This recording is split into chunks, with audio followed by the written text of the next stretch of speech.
तरक्की की जिंदगी को और ज्यादा मुश्किल बना दिया जाए। एक दिन सौतेली माँ ने जानबूझकर 30 किलो चावलों में छोटे छोटे पत्थर यानी कंकर मिला दिए और तैयबा को बुलाकर सख्त लहजे में कहा, ये 30 किलो चावल है, तुम्हें इनमें से तमाम कुंकर चुनकर चावल साफ करने हैं और अगर ये काम शाम तक पूरा ना हुआ तो सजा यकीनी है।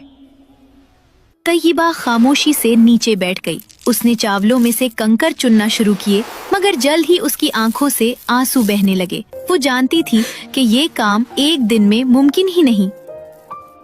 आखिरकार उसने चेहरा हाथों में छुपा लिया और दिल ही दिल में फरियाद की कि इस दुनिया में कोई तो हो जो उस पर रहम करे। इसी लम्हे कमरे में एक नरम और रोशनी भरी आवाज गूंजी, हौसला रखो प्यारी, मैं तुम्हारी मदद के लिए आई हूँ।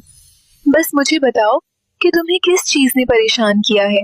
तैयबा ने चूक कर देखा। उसके सामने एक खूबसूरत परी खड़ी थी। उसके लिबास में हल्की सी चमक थी और उसकी आंखों में गहरी शफकत थी। उसने नरमी से तैयबा का हाथ थामा और उसके दुख सुन लिए। परी की मेहरबानी देखकर तैयबा ने अपनी बदकिस्मत जिंदगी और वो सब बोझ जो उस पर डाला जाता था बयान कर दिया और कहा कि वो कभी भी दिया गया काम वक्त पर मुकम्मल नहीं कर पाती। साफ ना कर पाई तो मेरी सौतीली माँ मुझे मारेगी और मैं जानती हूँ कि वो अपने वादे पर कायम रहती है।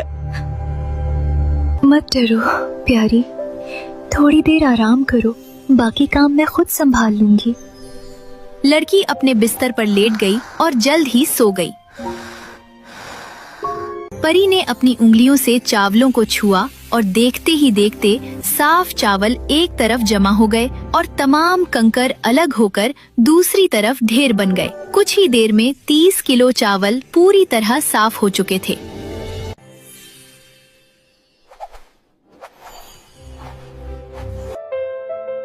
जब तैयबा जागी तो कमरा पुरसुकून था। साफ चावल अलग रखे थे और कंकर एक तरफ पड़े थे, जबकि परी गायब हो चुकी थी। शाम को सौतेली माँ घर वापस आई और काम देखा तो हैरान रह गई, मगर अपनी खुशी छुपा गई। दिल ही दिल में उसने सोचा कि ये बच्ची तो अपने नमक से ज्यादा की कीमती है, मुझे उसे कोई और भी मुश्किल काम देना चाहिए। अगली सुबह वो तैयबा को बाग के पास मौजूद बड़े तालाब के पास ले गई और उसके हाथ में एक सुराखों वाला चम्मच थमा दिया और कहा,